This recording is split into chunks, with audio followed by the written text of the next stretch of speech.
Good evening, ladies and gentlemen. Welcome to the first of our Garfield Institute seminars for this academic year. I'm sure we all agree this promises to be a very informative and exciting evening, thanks to our distinguished guest of honor, Mr. Paul O'Neill.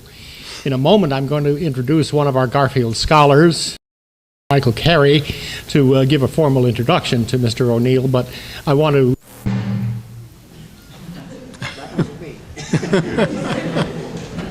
Are we all right, Juan? All right. I'll be introducing Michael Carey, or welcoming Michael Carey to introduce Mr. O'Neill, but I wanted to make a few remarks regarding our procedure for this evening. Mr. O'Neill is going to be making a presentation from this podium, and then we will be following that with our typical question and answer session.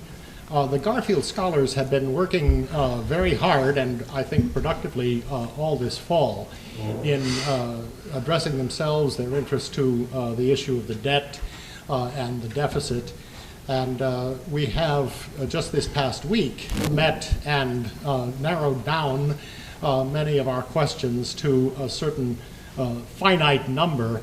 And in recognition of their efforts, I am going to presume that they're entitled to a kind of pride of place. And so I'll be recognizing at least some of those who have pre-recorded questions to come to the microphone at either side of the auditorium and ask those. Following that, there will be still some time until 6:15 for questions from the audience, at which time we will retire for a reception. Those of you who are staying for dinner will have a chance to hear from Mr. O'Neill again, both with a few after-dinner remarks and again some question and answer. And so, without further housekeeping details, Mr. Carey.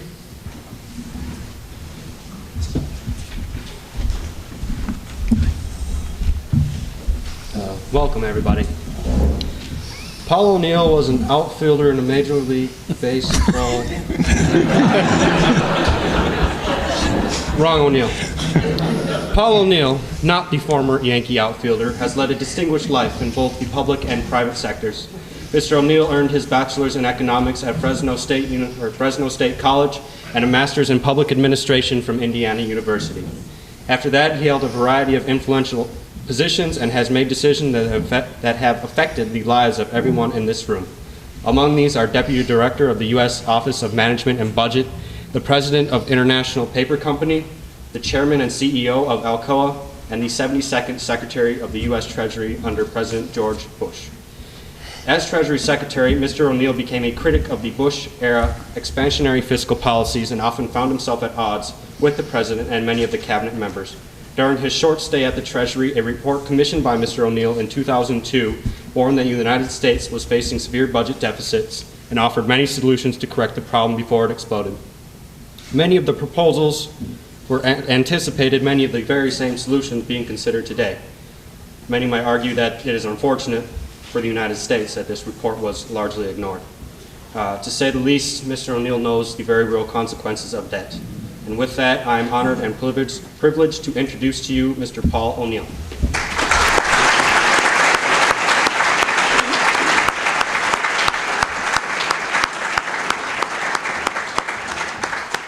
Thank you very much. I really want this to be interactive, so I'm going to say some things hopefully that will provoke you, and then we can talk about what we really ought to do. But I want to start with a Yankee outfielder. In 2000, the Yankees won the World Series. And so, as is the tradition, I think in May, the New York Yankees came to the White House to be recognized by the president. Actually, it's a way for presidents to get some media attention by having illustrious people come in and get their picture taken with them, which, unless they object, leads people to believe that the New York Yankees, to a person, support the president, whether it's true or not.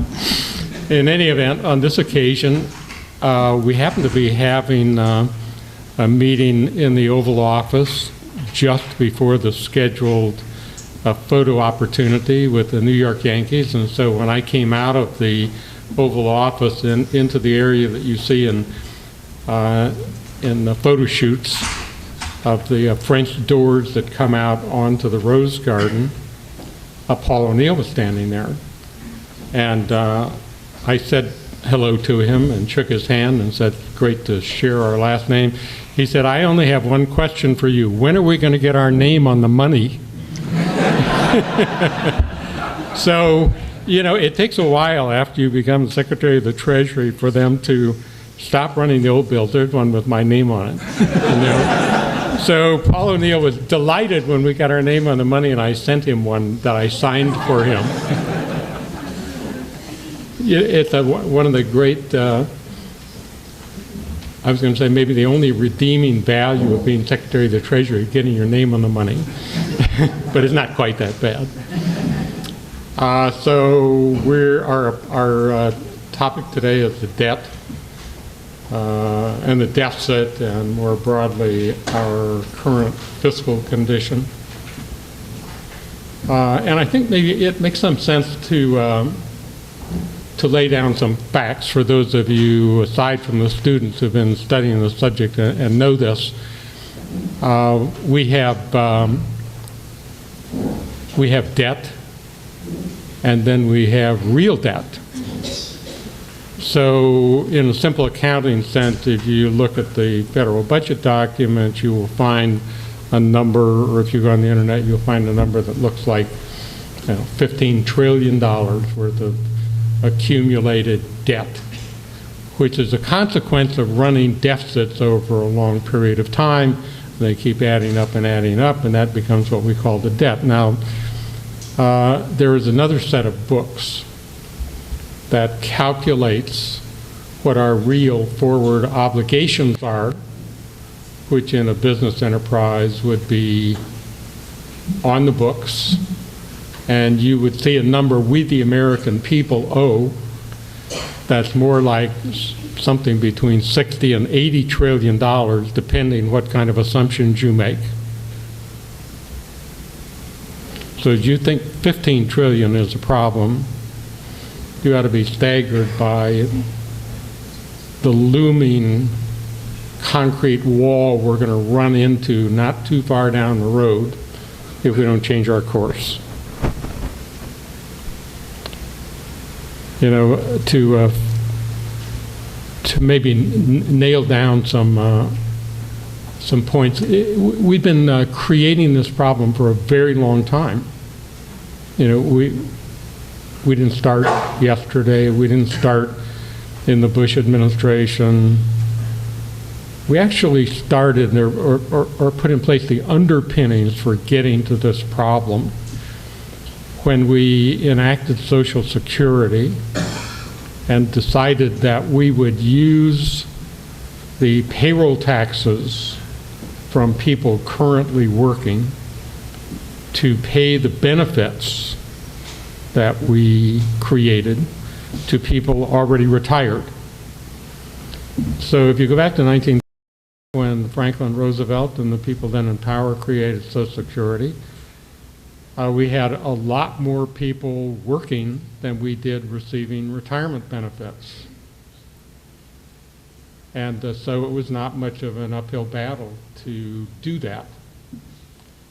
But early on, we decided, it probably made sense at the time, that we had something called the trust fund, but it wasn't a trust fund in the way you would ordinarily think about a trust fund, because instead of keeping real assets in the trust fund, what we did as the payroll taxes came in is we the federal government, we the people, borrowed the money from the trust fund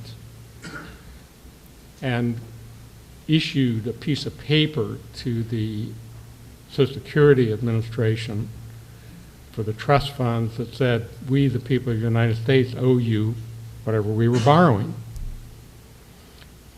You know, so in more recent times, you may remember there was a presidential race where one of the candidates said not to worry about Social Security. There's a trust fund and there's a lockbox. Right? So when I was a secretary, I went to see the lockbox. I did, honest to God, I did. It's in West Virginia.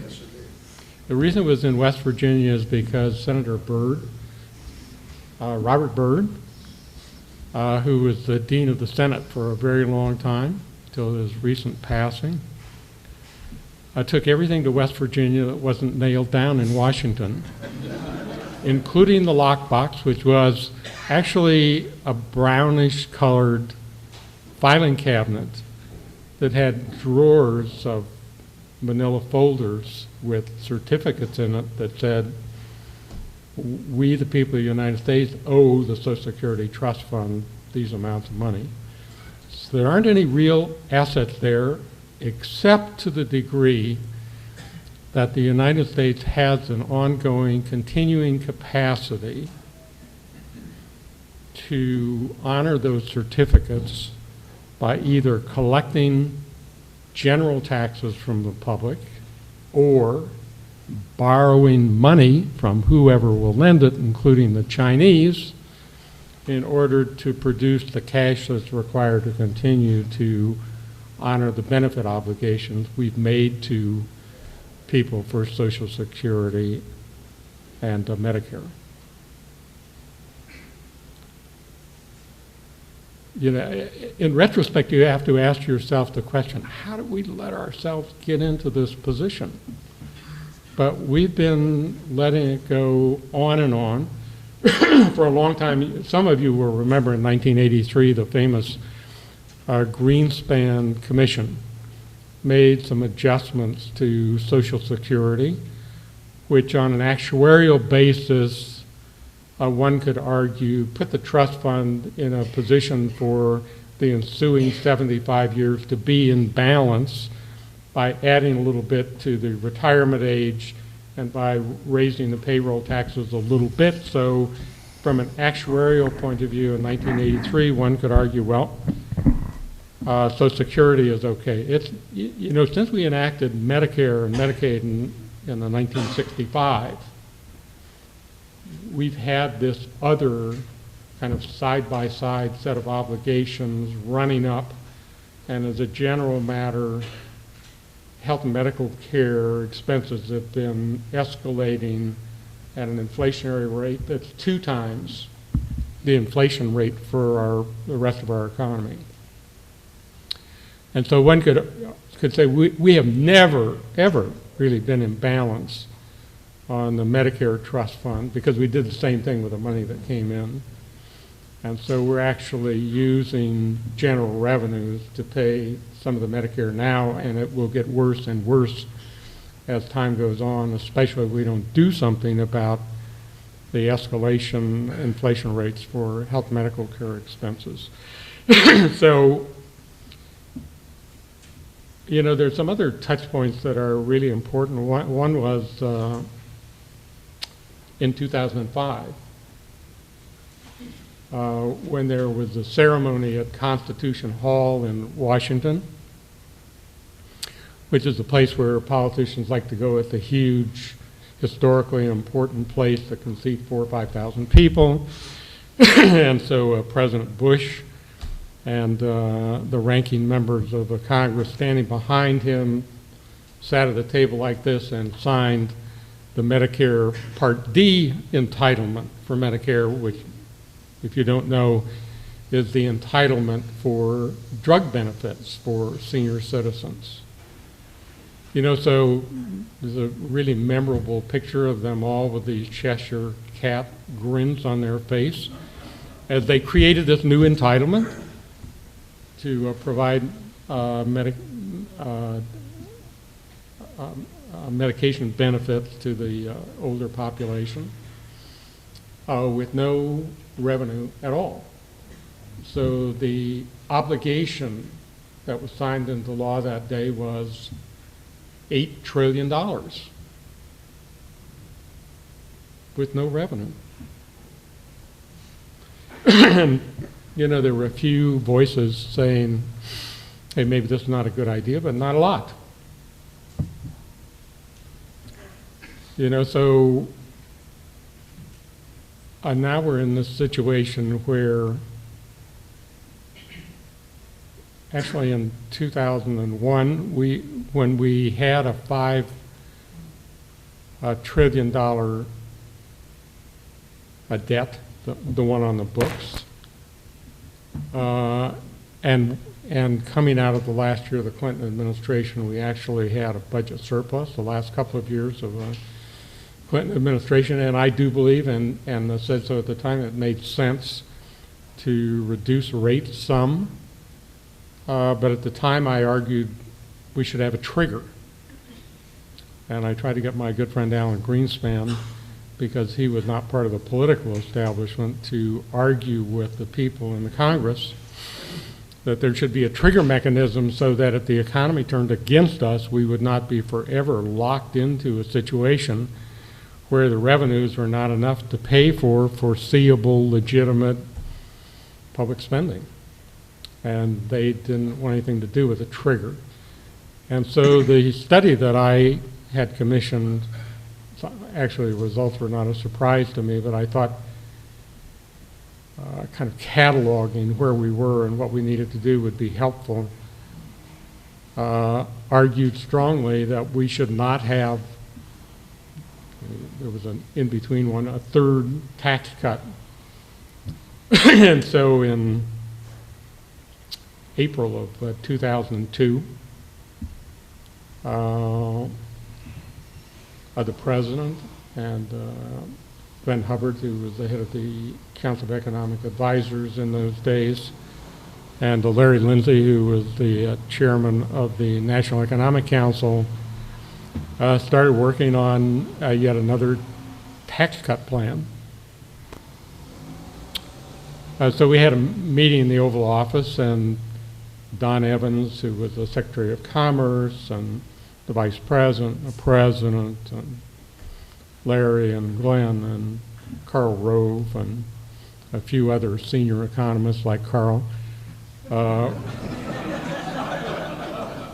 in the room, and I said, I don't think it's a good idea to have a third tax cut. For a number of reasons. First, I believe then, and said so maybe too often for my own good, our federal tax system, as it is now, is proof positive that we're not an intelligent people. Because no intelligent people would have deliberately created a tax code that undercollects taxes that are due and paying in theory, due and payable in theory, to the tune of $400 billion a year, uncollectible because of the complexity, and to boot, cost $200 billion a year to administer. So we need some of this money that you all want to spend on more tax cuts to smooth the transition from this god-awful tax code to an intelligent one. And we need the money to start working on a significant reform of Social Security entitlements and Medicare entitlements.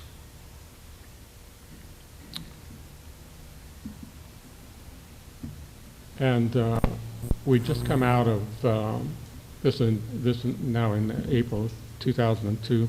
We just come off the back of 9/11, and I said, you know, I don't know anything more than I read in my half-inch thick daily briefings from the CIA about threats, but it looks to me like we at least have a risk of another 9/11, and that will have, if we have it, another huge fiscal cost.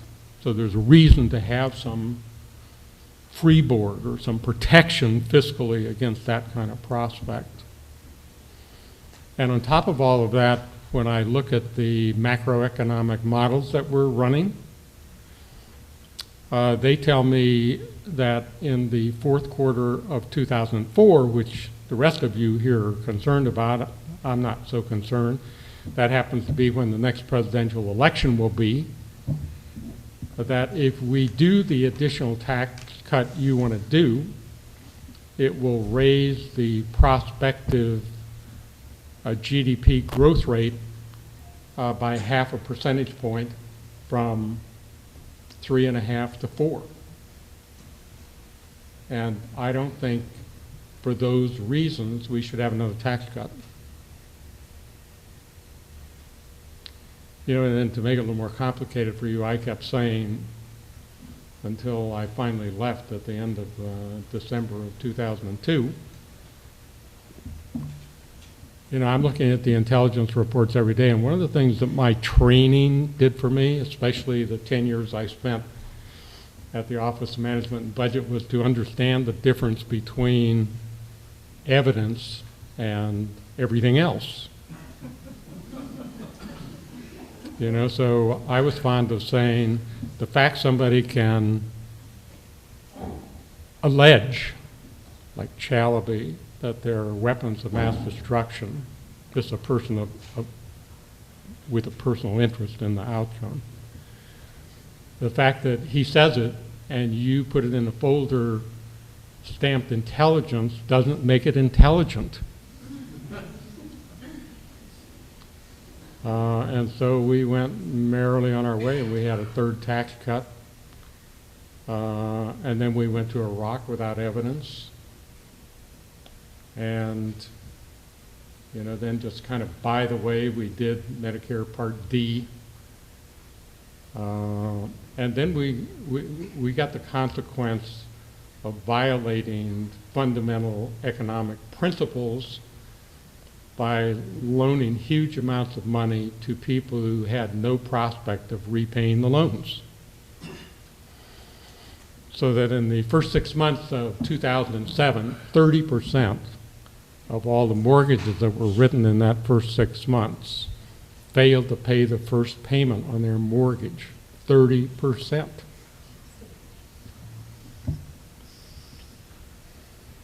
You know, so when people were surprised, I have to tell you, I wasn't surprised. Because not only did we do that, but then we created a whole lot of new, wonderful, exotic financial engineering methods to obscure and obfuscate and to put the whole world financial system at risk. You know, so if you weren't terrified at the end of 2008 and 2009, you didn't know enough. Really, we were really close to disintegrating from a financial system point of view. So we bridged that problem, and unfortunately we have yet to take steps to right our course. We now have these looming problems, and I would ascribe a lot of our problem to the difficulty of having a substantial number of people in powerful positions tell the truth. So I'll give you a current day illustration of that. Coming up in the car, I was listening, and the president was on. You probably didn't hear him, but he was on for about 15 or 20 minutes, urging the Congress to renew and expand the payroll tax cuts.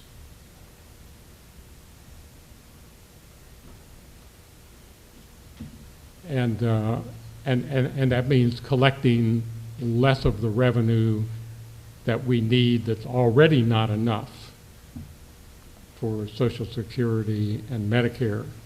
So, you know, while it's all wrapped up in this conversation about we can't raise people's taxes at a time when the economy is in such tough shape, and the bill for this extension is $120 billion, you know, if the truth were told, the truth is this: there aren't any excess revenues from payroll taxes.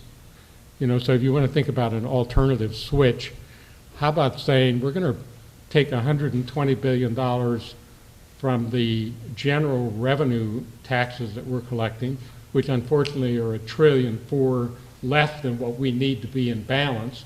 We're going to borrow another $120 billion in your name, so that we can continue to flow this money to people, and we're going to say it's a reduction in payroll taxes. But the truth is, It's an increase in additional borrowing for we the people, and it's an accounting game to say it's a payroll tax cut.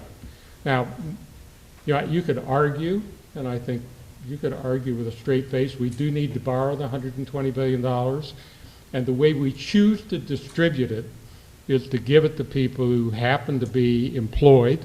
That's who pays payroll taxes, and we're going to flow it to them in these 3% amounts.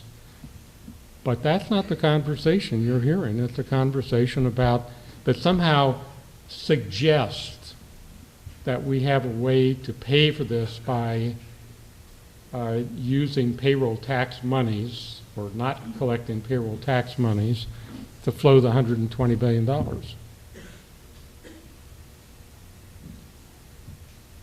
And I wish I could tell you, out of all this, there's a basis for extreme optimism.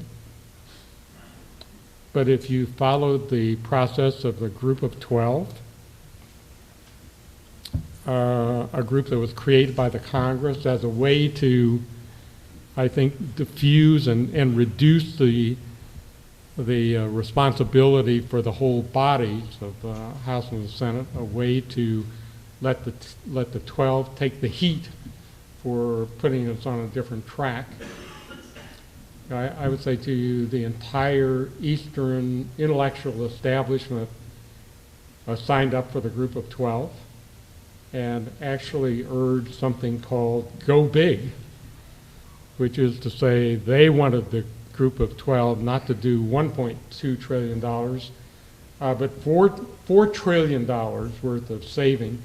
And again, we have these mystical practices that I'm sure most people wonder, what is this all about? I hope you understand when I tell you these numbers, those are all 10-year numbers. Why are we doing things in 10-year numbers? Well, it's convenient. And for people who don't like the facts on the ground, there's something that, I started seeing when I was at the Bureau of the Budget, which turned into OMB in 1970, and it's this. If there's a particularly big number you don't like, you just need to divide it by the size of the Chinese population, and presto, it's just a small ratio. It's no longer a big concern. It's, 2/10 of payroll or some damn thing, right? It's how we create mystery and misdirection for the population. So I think unless you're a student of this, it's really hard to keep up with what the hell are they doing and why are they doing it. So there was a piece of good news here. We, the American people, still hold a position in the world economy where people believe we have sufficient wherewithal in our government to raise enough money to pay the interest on our outstanding debt. It's kind of equivalent on a personal basis to your credit card company continuing to lend you money even if you never pay down the principal.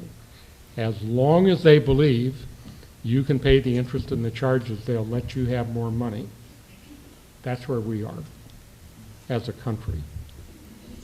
We're going on a market calculation that says the American people still have the economic wherewithal to collect enough money to pay the interest on the outstanding debt. So I am one who believes it's not, for sure it's not a good thing for us to continue on this path. And I think there are some policy measures we could take that would get us on a better path. And most of them are structural changes. They're not temporary palliatives. Because I believe this, I believe if markets can see that the structural conditions of our economy will support 3.5 or 4.5% real growth and higher levels of productivity and efficiency, and even if we're not going to actually get there for 2 or 3 years, the markets will discount back to the future the prospective environment that a proper political system should create. So I've been saying for some time, we're in desperate need of an architectural president. Not an episode manager, not a political figure that's talking about ideology, but an architectural president.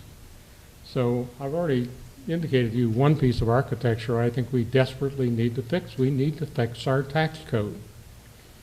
And we need to start with basic principles. So for me, a basic principle is the tax code should only be used to raise money. It may seem like a really crazy idea to you, right? To me, it seems like a really sensible thing to say we shouldn't have deductions, we shouldn't have credits, we should have a tax code that everyone can say is fair. And my description of fair is progressive and transparent. Flat tax may have some appeal to some people, but I think progressive is a better answer. That is to say, the more money you make, the more you ought to pay, right? And at a progressive rate. Now, it doesn't have to be wildly progressive, but I think it makes sense to be progressive. And I tell you one thing, this is kind of a parenthetical note I don't like about our current tax system, in addition to all the other things. While it's true that an awful lot of people do pay payroll taxes, even though they have fairly low income, half the people in the United States don't pay any federal tax. So I believe this. In my notion of a progressive tax system, beginning at, let's say, $30,000 a year worth of family income, I'd like for that family to pay at least $1. So they can fairly say, I did my part. And when I drive on the highways, it may be a small contribution, but by God, I'm an American citizen, and I don't duck my responsibility. Even if I don't have a huge amount of fiscal capacity, I paid $1. And for people with $40,000, they ought to pay $2. To make a principled point that we're all Americans, and we for sure should not ask people who have no income or very low incomes to pay appreciable amounts. But there ought to be participation, I believe. And then we ought to ramp up the rates as we get into higher income levels.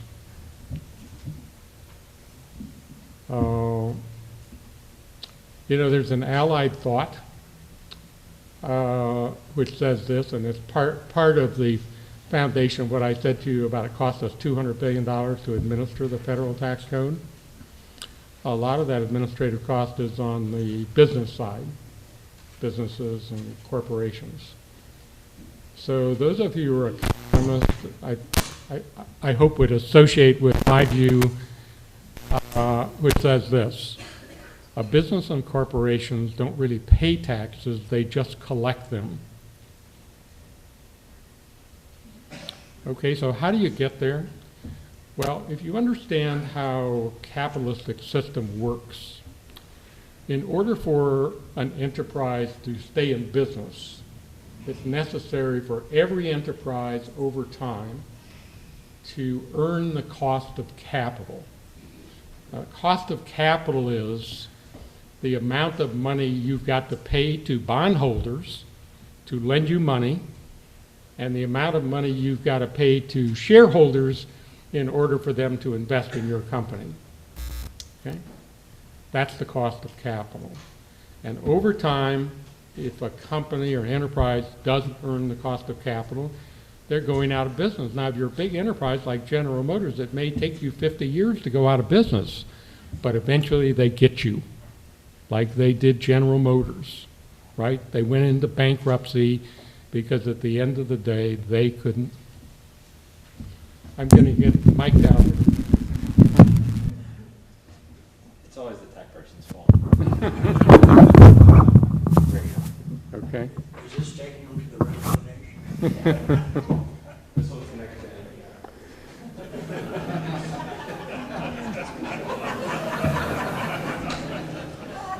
So if that's right, and the ultimate source of all taxes is individuals, why don't we say that? And I will tell you the reason why I think we don't say that. Because there's a certain appeal among people who don't understand fundamental economics to the notion that if we can lay off taxes on corporations and businesses, it's taxes we don't have to pay. Do you know where they get the money to pay their taxes? In the price of the goods and services they sell to us. So why are we doing this? Doing it this way? Because we don't have a whole lot of people who want to stand up and say, "Hey, the world is round." Thank God Christopher Columbus didn't believe it was a flat world. So we live in this flat world, even though it's round, and even though it's unbelievably inefficient. So this is an argument I've been having with people for a long time. When I was in Washington, I don't know, must have been in the early 1980s, Charlie Schultz, who had been the director of the Office of Management and Budget when I first went there in 1967, who I thought was a genius. I went to his first press conference after I joined there as a staff member in 1967 in a hotel. And Charlie answered questions from a group like this size. And without referring to the budget of the United States, he could tell you on what page your question could be answered and what the number was. This guy's a brilliant guy. So after he left that period of government service, he went to Brookings to become a scholar at the Brookings Institution. And he and I were on a program, and we were having this conversation. And after Charlie ran out of excuses about why this is a good idea, he finally said to me, "Well, Paul, just look at it this way. It may be inefficient, and it may cost us $200 billion, but it's the American way." That was his ultimate answer. It wasn't defensible intellectually. It's just okay for we, the rich Americans, to fritter away hundreds of billions of dollars because that's the way our political system works. I think we left those days a long time ago. And, I have to say to you, what I've just said to you is not easy. And I think it takes unusual circumstances to actually get people to align with important structural changes. So last week I was in New York, and I'm there. I have lots of opportunity to do television things. So on Thursday night I did 20 minutes on Fox Business News. They were asking me about these things, and I said to them, we missed a really important intersection in January of this year at the State of the Union time, because I believe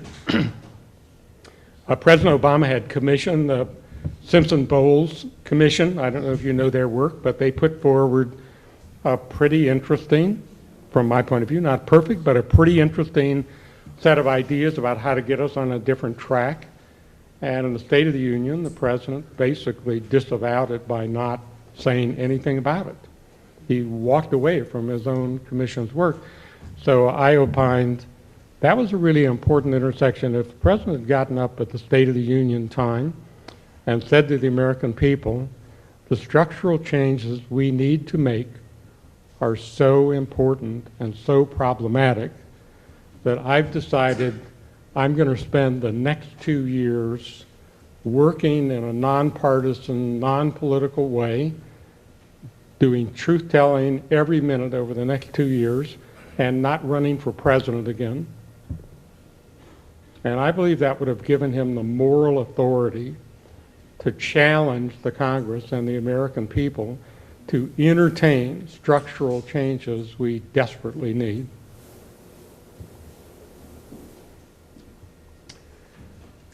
So when he was a candidate,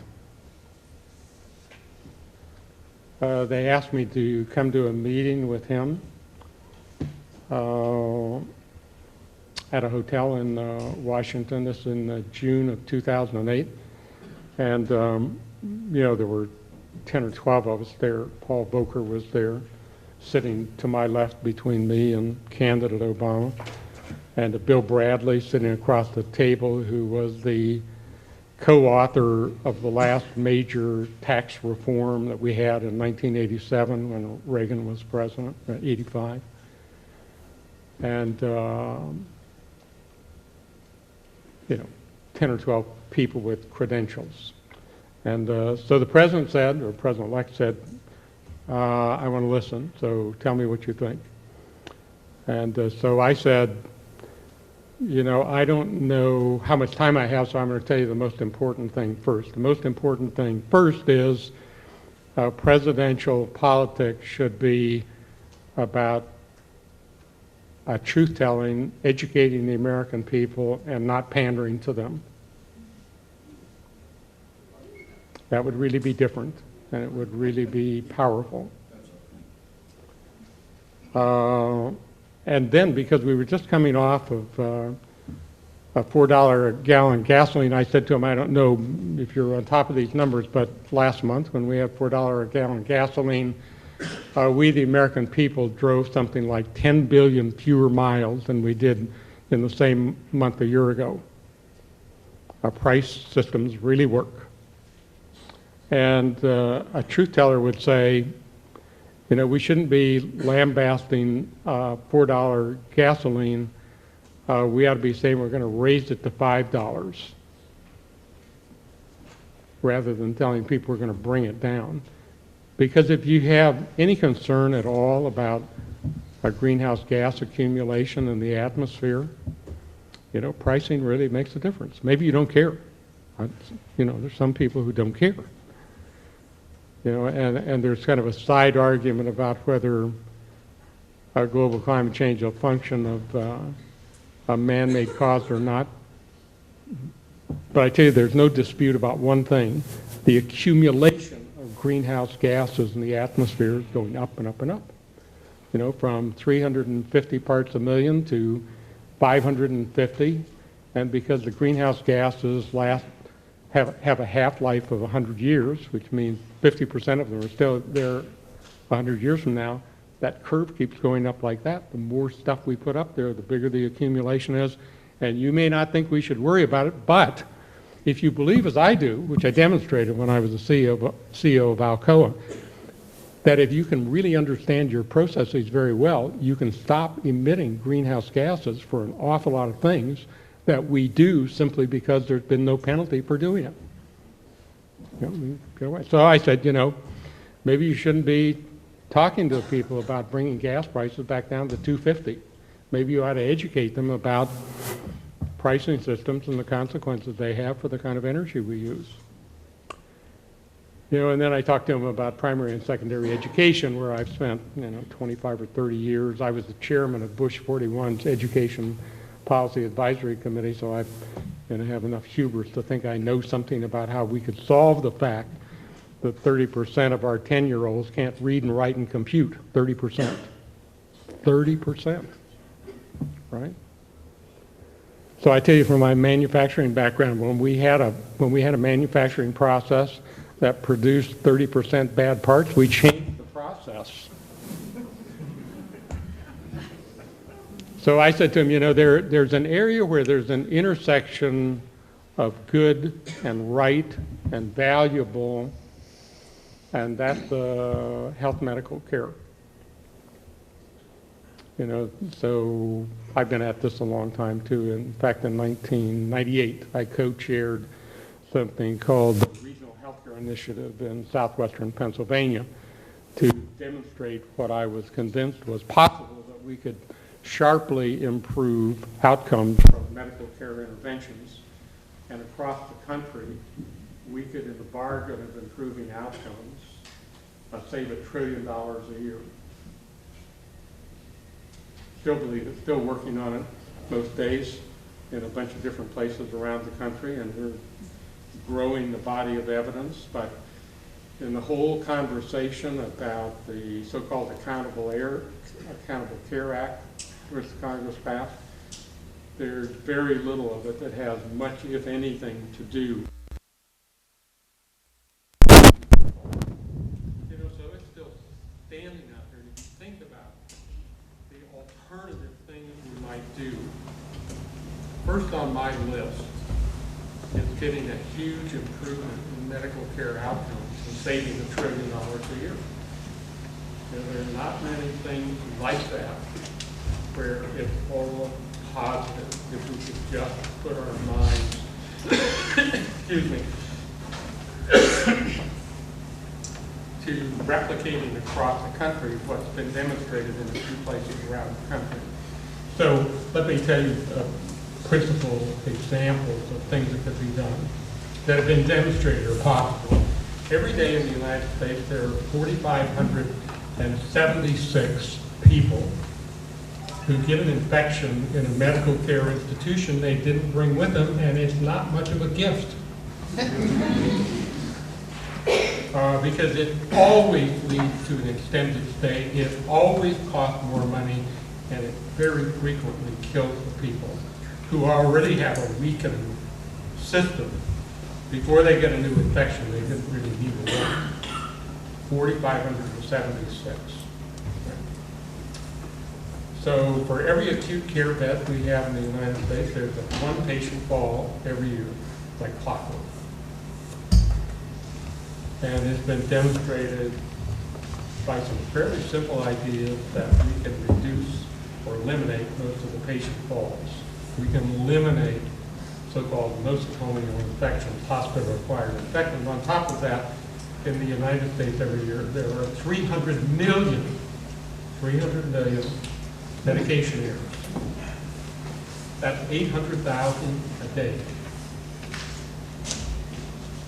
You know, so I've been down there talking to the people around the president and saying, want to do something really useful and important?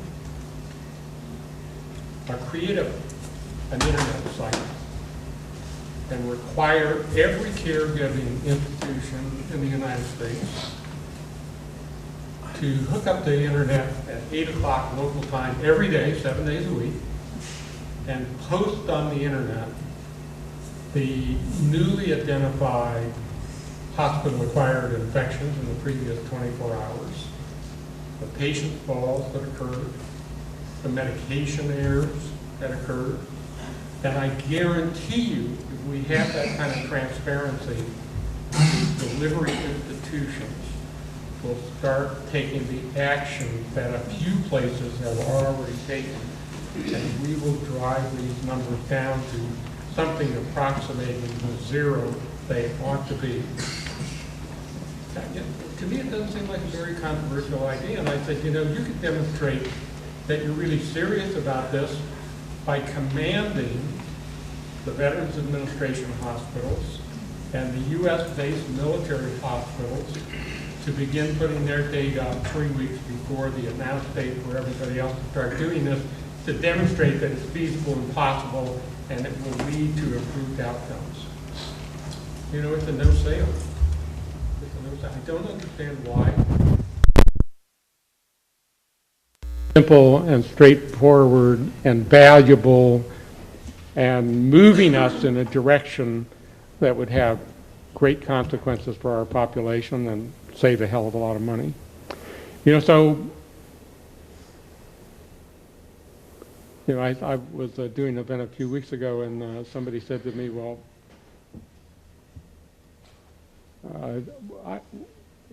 this individual got up and made a statement and then asked a question. His statement was, the United States is Rome in the early period of its decline, and we might as well get used to it. You know, it's inevitable that we're going to become a second and a third-rate country, and so it was kind of implied on my part because he was the senior person in this group that invited me to speak, and I got up and said, you know, I don't buy it for a minute. We're just one great leader away from getting back on the track we ought to be on, which is what I believe. So I'm going to stop and see if we can have some challenges and more information.